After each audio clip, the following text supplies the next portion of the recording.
Kalau saudara ada di sini minggu lalu, saudara pasti masih ingat ya. Hopefully saudara masih ingat ya, kita belajar tentang what power. What power. Jadi kuasa apa? Nah, seperti kita tahu banyak kita belajar dari cerita tentang Musa ya, Moses himself. Nah, ini lanjutannya. Jadi hopefully minggu lalu, hari ini, dan satu lagi minggu depan. Ya, so 3 minggu berturut-turut. Oh, welcome Jenny and Freddy. Good to see you guys. Yes. Ya, kita sudah menyinggung sedikit tentang I am that I am, the name of God minggu lalu. Hanya kita tidak masuk ke detailnya minggu lalu. Jadi kita akan belajar hari ini tentang spesifik tentang detailnya I am that I am. Nah, seperti saudara tahu bahwa kalau saudara kita baca Alkitab, kita akan menemukan satu orang, at least satu orang. Kalau ada satu orang yang diberi kepercayaan oleh Tuhan untuk menghandle kuasa begitu luar biasa, salah satunya adalah Musa. Salah satunya adalah Musa. Seperti saudara tahu, laut yang terbelah, mana turun dari langit, dan belum lagi 10 tulah yang kita sudah pelajari minggu lalu, 10 tulah. Ya, dari yang pertama sampai 10 ya, under his ministry. Nah, jadi ini orang sungguh luar biasa. Tapi kita tidak masuk ke detailnya orang macam apa Musa ini, ya, what kind of person this guy Moses. Tapi kita mempelajari detail tentang nama Tuhan yang di-reveal, yang diberikan kepada satu orang, si Musa ini. Nah, sekali lagi perlu kita lihat detailnya ya, background of the story.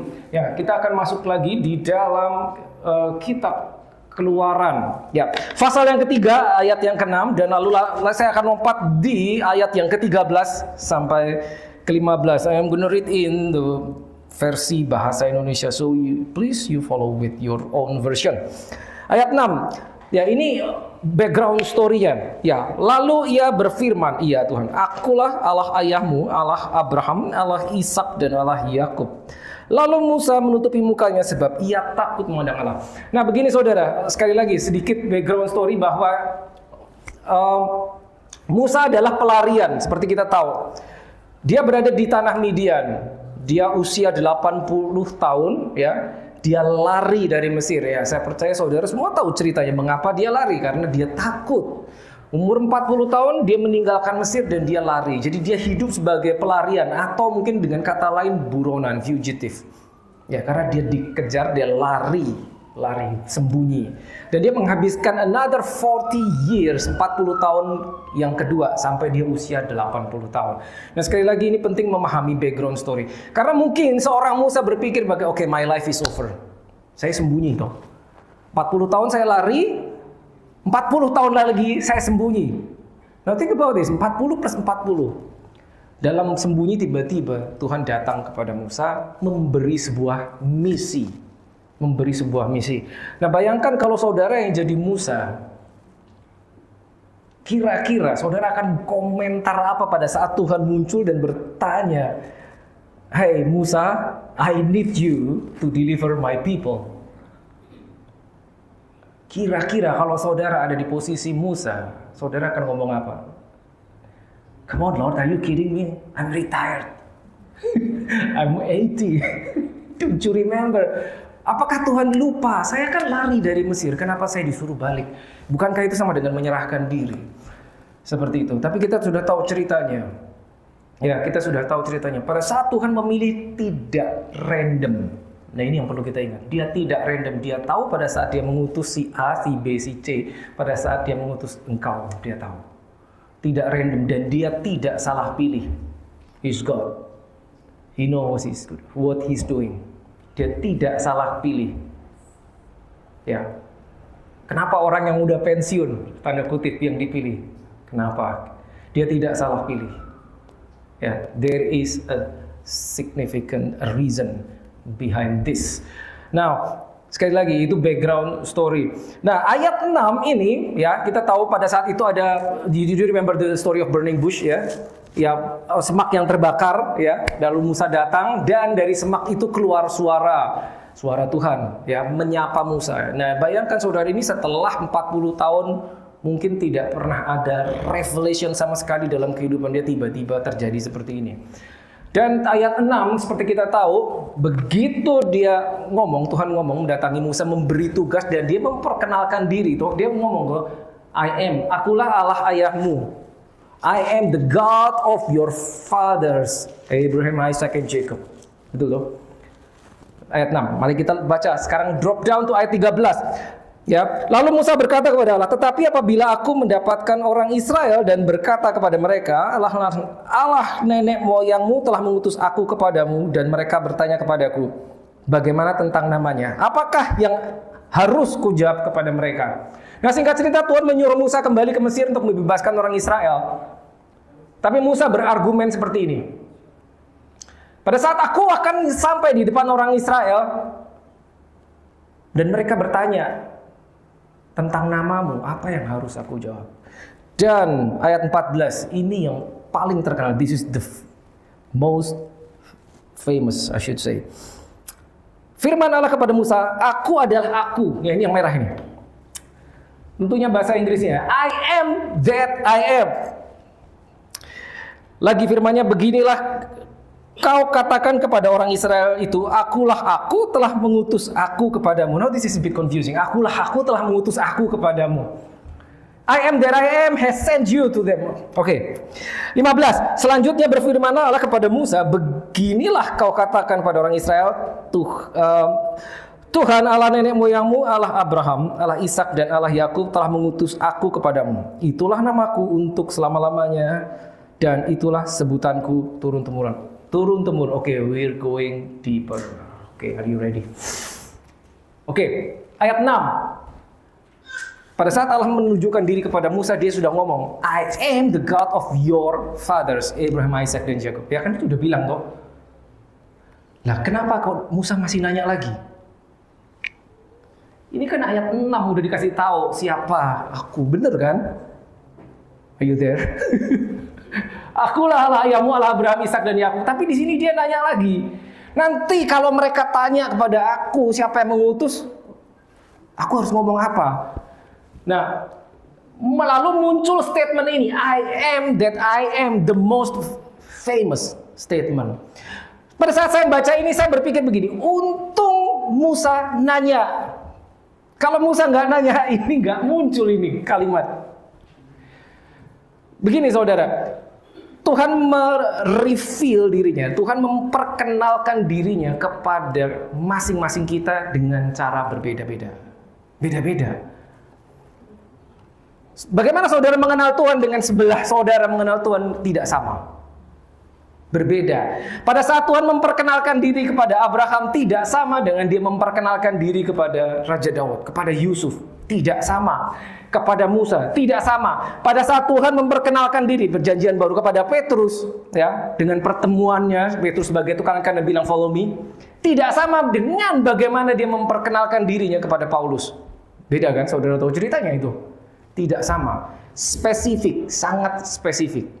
Nah, kalimat ini muncul hanya kepada Musa. Tidak pernah lagi kita jumpai Tuhan berkata I am that I am kepada orang lain. Sehebat apapun Abraham, sehebat apapun Raja Daud, mungkin Yusuf mungkin sekali. Nggak, cuman Musa. Nah, again, kita sudah singgung sedikit minggu lalu. Anehnya Tuhan memberikan nama I am that I am ini grammatically wrong. I am that I am. Karena Musa bilang nanti kalau saya sampai di sana mereka bertanya saya, it's still in the future. When I get there and they ask me, what should I say? Something in the future. Tapi Tuhan memberikan present tense. I am that I am. Tuhan tidak bilang I will be that I will be or I was that I was. I am that I am. Nomor satu, because God, kalau saudara tahu begini, eternity, eternal. Apa yang ada di pikiran saudara kalau saudara dengar kata ini? Eternal or eternity, kekekalan. Secara simple kita pada saat dengar kata kekekalan kita akan berpikir sesuatu yang panjang, waktu yang panjang. 1000 tahunkah? 1.000.000 tahunkah kekal? Dateless timeline, kekal. Nah, tapi ternyata Tuhan itu tidak tinggal di dalam kekekalan. No. God doesn't live in eternity. Why? Because He created time. So He must be outside the time. Halo. So He can be there in the past, He can be right here in the present, He can be over there in the future. Karena Dia menciptakan waktu, maka Dia tidak bisa di dalam waktu. Gitu. Ini yang harus kita pelajari, yang harus kita pahami. Dia di luar waktu. Dia bisa di belakang, bisa di sini, bisa di sana. Makanya begitu Dia kasih nama, ini tense ya, bukan past tense, bukan lagi future, tapi akan selalu present tense. Karena pada saat Musa perlu statement ini, maka that statement I am that I am itu akan valid. Itu diperkatakan nanti bulan depan, minggu depan, tahun depan, valid statement. I am that I am. Okay, now we are going deeper. I am that I am. Ada dua I am toh. Halo. I am that I am. In the Hebrew, Ehyeh Asher Ehyeh. Ehyeh Asher Ehyeh. Aku adalah aku. I am that I am. Kenapa Tuhan harus berkata demikian? Pada saat ditanya, siapa namamu Tuhan? Dia nggak hanya bilang, namaku adalah I am. Cukup. No, I am that I am. So what is this? The first I am is the person. The second I am is the manifestation. Let me say this again. The first I am is the person. Ini aku. Adalah aku. The second I am is the manifestation. Now we're going deeper now.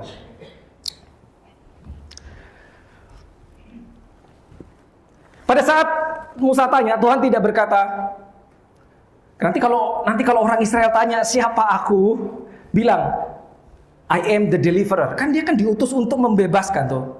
I'm sending you to deliver my people. Jadi pada saat ditanya, di Musa tanya, jika Tuhan menjawab I am the deliverer, cukup. Karena sesuai dengan misinya, betul. Ya, are you with me? Ya toh? Tapi tidak dikatakan I am that I am. Tuhan bilang I am the deliverer. Ya, kita tahu banyak nama Tuhan di Alkitab. Now we know Jehovah Jireh, betul lah. Kita tahu Jehovah Jireh, Jehovah Rafa, Jehovah Nisi, Jehovah Shalom, Jehovah Tsikenu, Jehovah Mekadesh. Kita tahu ada El Shaddai, kita tahu ada El Elyon, kita tahu ada Adonai, many different names. Tapi satu ini yang dipakai, I am that I am. Kalau Tuhan bilang oke, I am deliverer. Dia memperkenalkan namanya di hari itu. Betul. Tapi bagaimana nanti kalau ada orang yang perlu healing? Healing itu hanya bisa diberikan oleh I am the healer. Ngerti maksud saudara? Bagaimana kalau ada orang yang perlu kedamaian, you are under pressure, itu hanya bisa diberikan Jehovah Shalom. So, I am that I am. This is unlimited God. Pelan. The first I am is the person, orangnya. The second I am is the manifestation.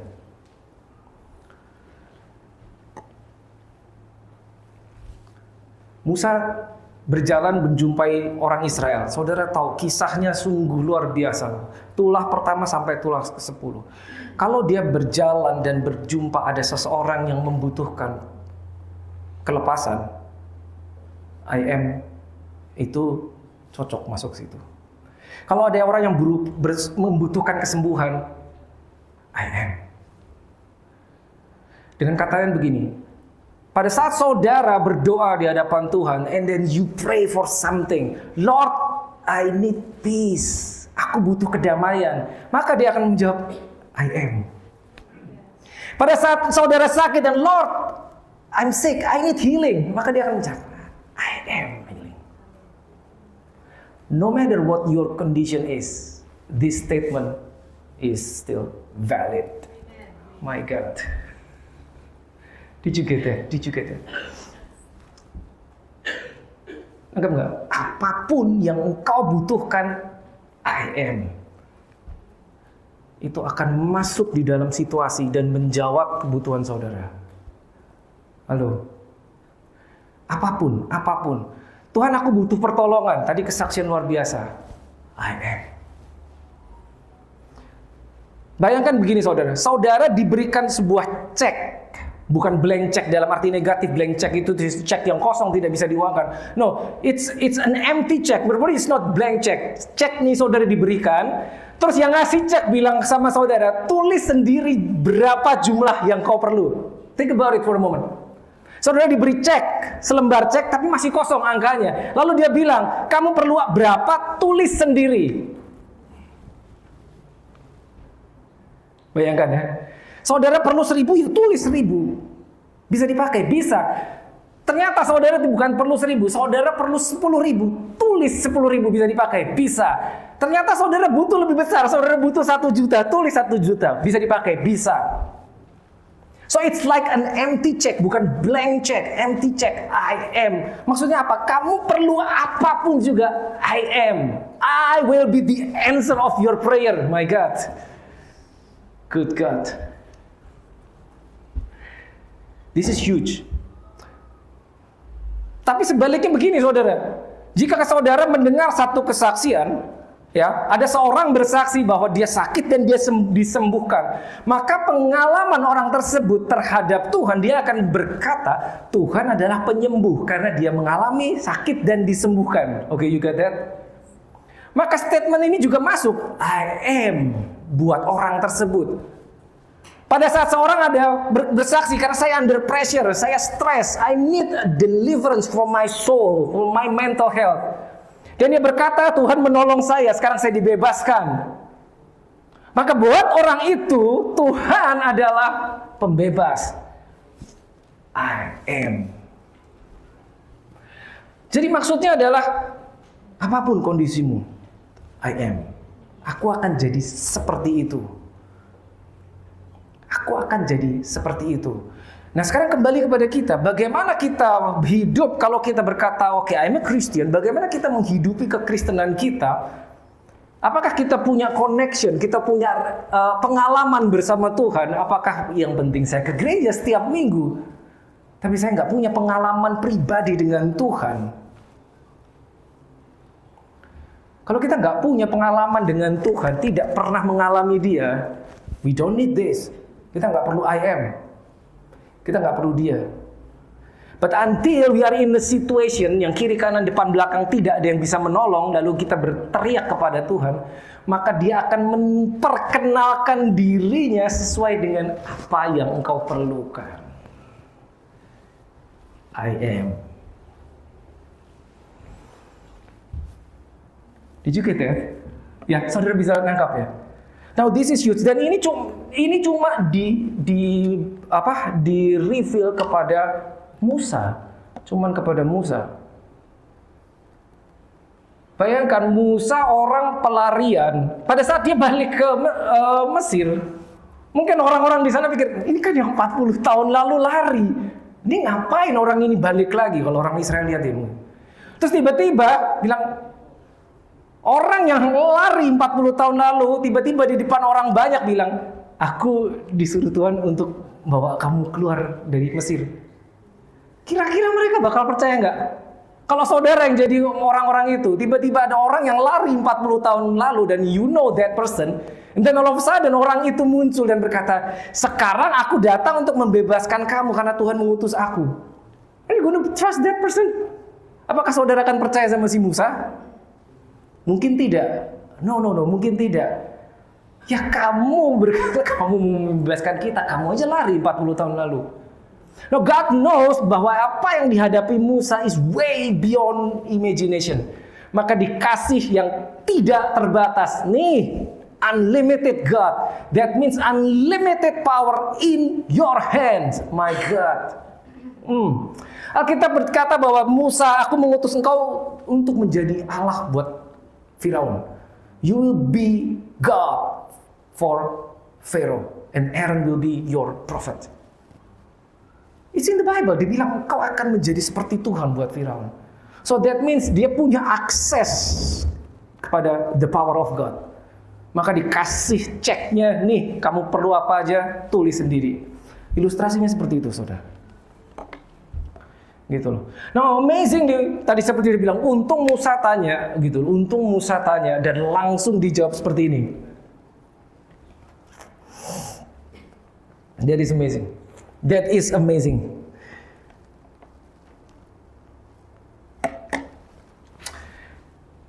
Tapi masih belum menjawab tadi pertanyaan. Ayat 6 sudah dibilang kan. Tuhan datang di ayat 6 sudah bilang, akulah.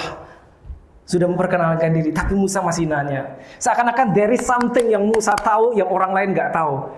Seakan-akan Musa tahu, oh my goodness, tugas ini begitu berat. Taruhannya adalah kepalaku. So I need more, Lord. I need more of you. I need more. I need full backup. I need full support. Dikasih, nih I am. Lihat, let's go a little bit deeper. Akulah Allah ayahmu, Allah Abraham, Allah Ishak dan Allah Yakub. Ini ayat 6 Tuhan ngomong sama Musa. Ini bukan perkenalan sebetulnya. Jadi gini saudara. Ilustrasi. Saya jalan di taman, situ ada taman. Terus ada orang datang menyapa saya. Terus lalu saya memperkenalkan diri saya kepada orang itu. Saya bilang, "Hi, I am the pastor of that church." At the corner. Saya pastornya itu tuh, gereja yang di ujung. Statement itu betul gak? Betul toh? But I didn't give him my name. Apa maksudnya saudara? Saya cuma ngasih tahu orang itu tentang siapa saya, tapi bukan nama saya. Cuman deskripsi tentang siapa saya. Ngerti maksudnya saudara? Ya kan saya cuma bilang, oke, saya pastornya gereja yang di ujung itu. But I didn't give that person my name. Saya tidak memberitahu namanya. Nah ini ayat 6. I am the God of your fathers. Akulah Allah ayahmu Abraham, Ishak dan Yakub. Ini cuma description. This is not the name of God. But here, loh. Aku adalah aku. Itu bukan description. Loh, itulah. What is this? Oh, come on. Are you there? Itulah, what is this? Namaku untuk berapa lama? Selama-lamanya. Maksudnya ini mau dipakai sekarang masih bisa? Masih bisa karena selama-lamanya. This is forever. Itulah namaku. Di sini cuma memberikan deskripsi. I am the God of your fathers. But here, down here, verse 15, itu namaku selama-lamanya. Selama-lamanya. Bukan cuma itu. Dan itulah sebutanku turun-temurun. This is strong. This is huge. Kenapa nama itu penting? Karena saudara tahu, nama itu membawa karakter yang punya nama. Di dalam nama itu ada revelation tentang yang punya nama. Gitu kan? Betul kan? Apalagi kalau saudara buka di Alkitab, semua nama itu ada artinya. Kenapa kita sebut Jesus, Yeshua, Yesus? Itu ada artinya. Bukan sembarang nama, semua ada artinya. Saya percaya nama saudara juga ada artinya kan? Nama saudara ada artinya. Gitu loh. Saudara punya nama itu ada artinya. Nah, apalagi konteks budaya zaman itu, nama itu very, very serius. Setiap nama itu meaningful. It's not just a name. Tidak, it's meaningful. Dan pada saat dia mereveal ini namaku, isinya ini powerful. Powerful sekali. Ya. Memberikan namaku untuk selama-lamanya. Kenapa ini powerful sekali? Tadi seperti saya bilang bahwa Tuhan memperkenalkan dirinya kepada setiap orang berbeda. Di dalam Alkitab berbeda. Saya kasih contoh mungkin gini aja. Saya kasih contoh ini. Mungkin di Perjanjian Baru, Petrus dan Paulus. Nah, dua orang rasul di Perjanjian Baru sangat terkenal. Petrus dan Paulus. Amazing man of God. Petrus dan Paulus. Dua-duanya pernah ditangkap, dua-duanya pernah dipenjara, dan dua-duanya pernah ditolong. Tapi kalau saudara mewawancarai Petrus, ya, bertanya, Petrus, gimana pengalamanmu dipenjara dan dibebaskan secara ajaib? Petrus akan cerita, gitu loh. Petrus akan cerita bagaimana dia dibebaskan. Dia akan cerita. Dia akan ceritanya begini. My God adalah Tuhan yang membebaskanku dari penjara pada saat aku tidur. Itu Petrus. Kalau saudara baca di Kisah Rasul, Petrus di penjara dan Alkitab mencatat pada saat ia tidur. Dia tidak lagi berdoa, enggak, dia lagi tidur. Padahal besoknya dia mau diadili dan most likely dia akan dihukum mati karena belum lama Yakobus ditangkap oleh Herodes, saudara tahu ceritanya, dan dihukum mati.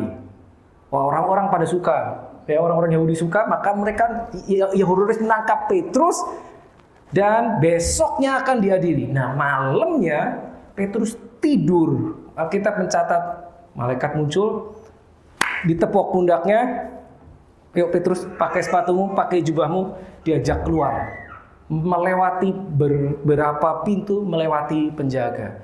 Nah, kalau kita tanya kepada Petrus, oke, what is God to you? Siapakah Tuhan bagimu? Dia akan bilang bahwa Tuhanku adalah Tuhan membebaskanku dari belenggu saat aku tidur. Betul, betul. Statement itu valid, yes. Tapi kalau saudara wawancara Paulus, dia di penjara juga, dia ditangkap juga. Ingat ceritanya dia, Paulus dan Silas ditangkap. Maka Paulus akan berkata lain. Paulus akan berkata, Tuhanku adalah Tuhan yang membebaskanku dari penjara pada saat aku memuji menyembah. Do you remember the story? Tengah malam Paulus dan Silas di penjara, diikat tangan rantai, kaki rantai. Mereka memuji Tuhan dengan keras, tiba-tiba terjadi gempa dan lepas semua ikatan, pintu terbuka. Dua-duanya di penjara, dua-duanya dibebaskan secara ajaib, supernatural. The same God, different manifestation, different encounter. Tuhannya sama. Yang mana yang betul? Dua-duanya betul. Dua-duanya betul. Jadi kita tidak bisa mengkotakkan, oke, Tuhan itu pasti begini. Belum tentu, saudara. Revelation itu progresif. Apa yang dialami si A dengan yang dialami si B berbeda. Different encounter, the same God. Nah, pertanyaannya, do we have encounter? Apakah kita mengalami perjumpaan pribadi dengan Tuhan sehingga kita bisa berkata, I know my God. Aku tahu Tuhanku. Kalau kita orang Kristen, kita harus punya personal encounter. Kita harus punya personal encounter. Ingat, I am that I am cuman Musa yang tahu. Pada saat dia di depan orang Israel, saat orang Israel tanya, dia bilang sama orang Israel, aku mau membebaskan kamu, aku disuruh sama Tuhan. Siapa nama Tuhan yang nyuruh kamu? Namanya I am that I am. Mereka mungkin nggak paham apa itu I am that I am, karena itu hanya direvelationkan kepada Musa. Orang-orang Israel juga nggak tahu, nggak paham. Tapi bukan nama, bukan cuma nama, tapi apa yang dibawa oleh nama itu yang dibutuhkan Musa. Ayat 6 itu cukup buat Musa sebetulnya. Gitu loh.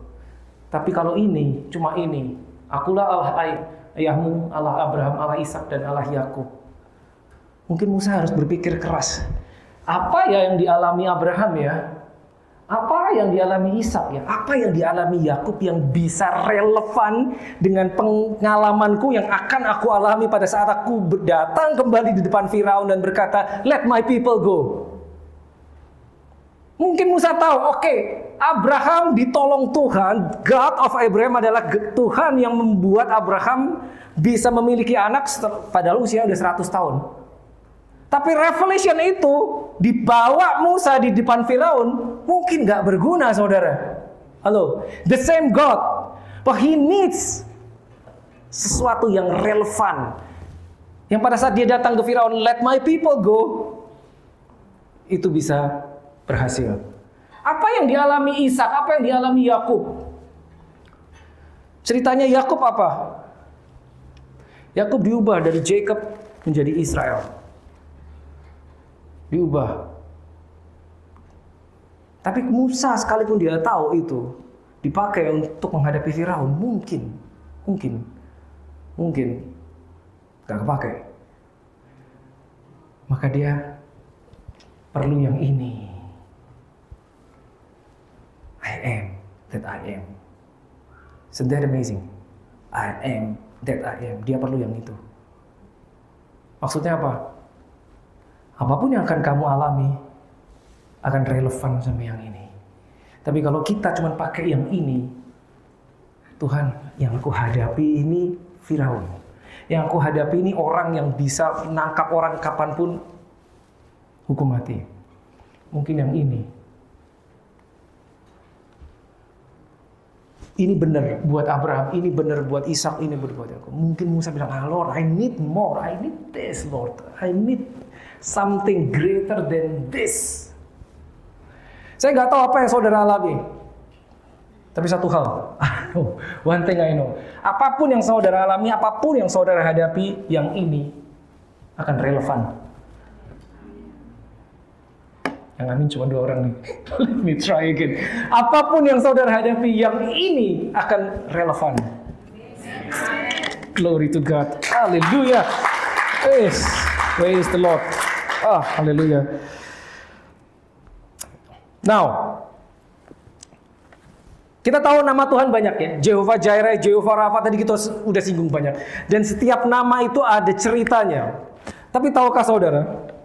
Coba saya bawa ini nih. Next slide. Nah, yang bawah nih. Kejadian 22 ayat 14. Saya pakai bahasa Inggris ya, karena bahasa Indonesia sedikit berbeda. Kejadian 22 ayat 14. Nah, ini cukup terkenal. Ya, yuk kita baca. Kejadian 22 ayat 14.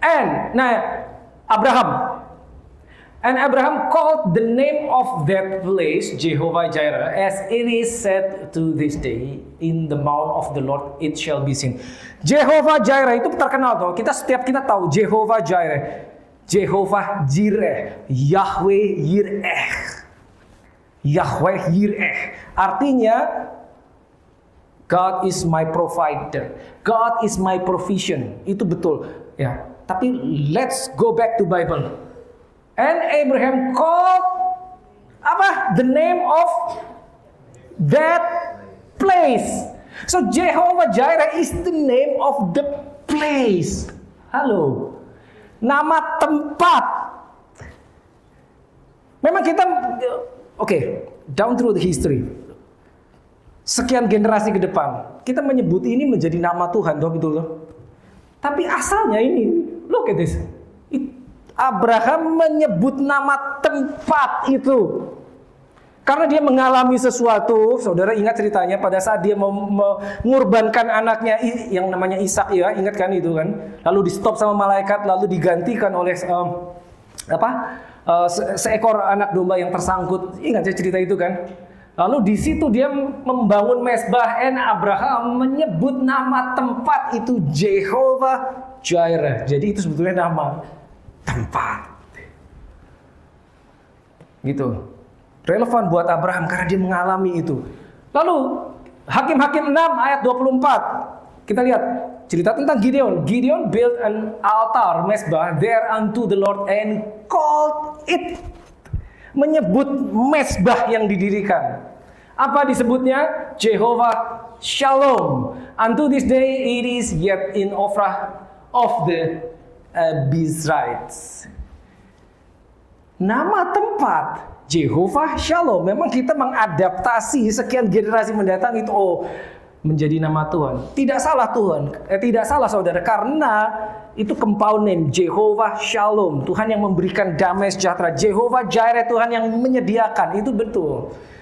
Nah, tapi kita harus tahu aslinya itu nama tempat. Aslinya nama tempat. Beberapa mungkin saudara baru ketemu ini. Itu nama tempat sebetulnya. Tapi yang ini tadi Tuhan bilang, itu namaku. That is my name.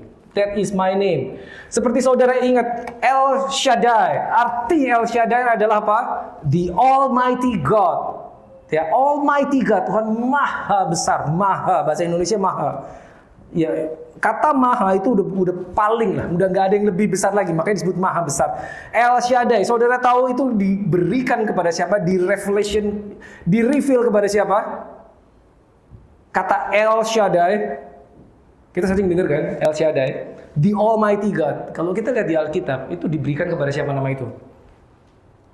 Abraham.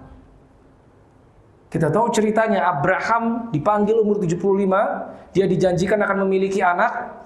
Kita tahu ceritanya, Ishak lahir saat Abraham usia 100 tahun. Which is mustahil buat manusia. Umur 100 sudah kelewat. Tapi kan kita tahu dia nggak punya, nunggu 25 tahun. Dan saat dia usia 99 tahun, tiba-tiba Tuhan muncul berkata, I am El Shaddai. Dia harus memperkenalkan diri sebagai El Shaddai kepada Abraham. Karena sebelumnya Abraham hanya mengenal Tuhan ya sebagai Elohim. Elohim, God. Elohim. Lalu dia memperkenalkan diri secara spesifik. Kenapa? Umur 99. Karena dia akan membuat sesuatu yang luar biasa yang tidak bisa dipahami oleh manusia biasa. Jadi dia harus memperkenalkan dirinya dulu. Aku ini maha besar, maha kuasa, the mighty God.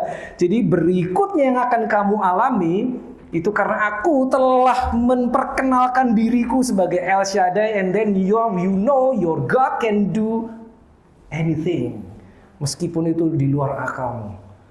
Jadi seperti itu. Jadi revelation of the name of God is very very important. Kita perlu saudara, kita perlu personal encounter. Yes, kita perlu relationship, tapi kita perlu yang namanya encounter. Kita perlu punya itu saudara. Jadi kita tahu siapa Tuhan kita. Lalu kita fast forward perjanjian baru. Perjanjian baru eranya Yesus. Eranya Yesus. Ingat ya, I am that I am. Yesus membawa itu saudara. Tidak sekali. Tidak 2 kali. Tidak 3 kali. Berapa kali? 7 kali. Perjanjian baru. Look, ini Yesus. I am the bread of life. I am the bread of life. Dia ngomong kan. Yohanes 6. Dan amazing, ini semuanya di Yohanes. Hanya ketemu di Yohanes, tidak ketemu di Matius, Markus, dan Lukas. I am the bread of life. Lalu Yohanes 8:12, I am the light of the world. Yohanes 10 ayat 9, I am the door. Dan kalau saudara lihat ini semuanya, ini I am the, bukan a. I am the door, akulah pintu. Berarti pintu yang kamu perlu yang ini. Berarti maksudnya apa? Berarti ada pintu-pintu yang lain. Tapi yang ini yang kamu perlu. Pintu yang ini yang kamu perlu. Seperti itu. Makanya I am the door. Dia bukan bilang I am a door. Dia tidak mengatakan akulah salah satu pintu. Tidak, akulah pintu tersebut. Spesifik. Anggap ya maksudnya. Jadi pada saat saudara lihat the, ini this is definite article. Yohanes 11 ayat 25-26, I am the resurrection and the life. Lalu, Yohanes 14 ayat 6, I am the way, the truth, and the life. Berarti apa? Pada saat Tuhan berkata, akulah, kalau diterjemahkan di Alkitab bahasa Indonesia, mungkin akulah jalan dan kebenaran dan hidup. Sebetulnya kurang akurat. Harusnya akulah satu-satunya jalan. Pada saat dia ngomong, I am the way, Itu begini saudara. Pada saat dibilang I am the way itu dia sebetulnya secara langsung dia bilang ada jalan yang lain memang gitu. Tapi yang itu ini katanya, I am the way, the truth, and the life. No one comes to the Father except through me. Jalan yang lain banyak. Tapi kalau kamu ambil yang itu, kamu tidak sampai kepada Father. Kalau mau sampai kepada Father harus pakai yang ini. Maka dibilang I am the way, the truth, and the life. Ada yang lain, tapi nyampainya kemana nggak tahu. I am the way, satu-satunya jalan. Jadi sebetulnya kalau saudara lihat di bahasa Indonesia terjemahannya adalah akulah satu-satunya, bukan akulah jalan. Akulah satu-satunya jalan. Lalu Yohanes 15 ayat 5, I am the vine, akulah pokok anggur yang benar dan kamulah ranting-rantingnya. 7 kali Yesus menyatakan dirinya sebagai I am. 7 kali. That's amazing. Tapi ada satu kali statement Yesus, ya. Kita tahu Yesus adalah 100% God, 100% human. Tapi ada satu statement Yesus tentang I am yang menyebabkan dia mau dilempari batu. Ini Yohanes 8 ayat 53 ayat sampai 59. Kita baca konteksnya.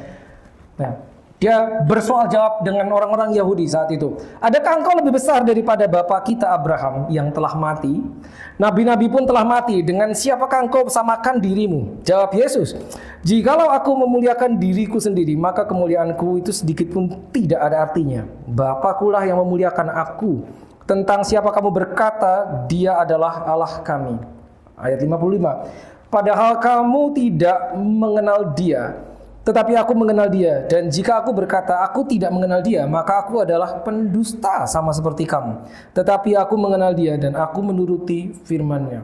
56. Abraham bapamu bersukacita bahwa ia telah melihat hariku dan ia telah melihatnya dan ia bersukacita. Ini aneh. Maka orang-orang itu menjawab kan 57. Maka kata orang-orang Yahudi itu kepadanya, umurmu belum 50 tahun dan kau telah melihat Abraham. Ya kan? Lalu 58, kata Yesus kepada mereka, aku berkata kepadamu, sesungguhnya sebelum Abraham jadi, aku telah ada. Nah ini bahasa Indonesia. Sebelum Abraham jadi, aku telah ada. Tapi lihat bahasa Inggrisnya yang merah. So Jesus said, most assuredly I say to you, before Abraham was, I am. Akibatnya apa? Lalu mereka mengambil batu untuk melempari dia. Karena dengan Yesus berkata, before Abraham was, I am. Dia memposisikan dirinya sama dengan God. Maka mau dilempari batu. Padahal He is God. Itu dia. Itu yang seharus kita tahu, saudara. I am that I am, the revelation of I am. Ya, worship timbul kembali. Kita akan lanjut seri ini minggu depan. Masih ada satu lagi.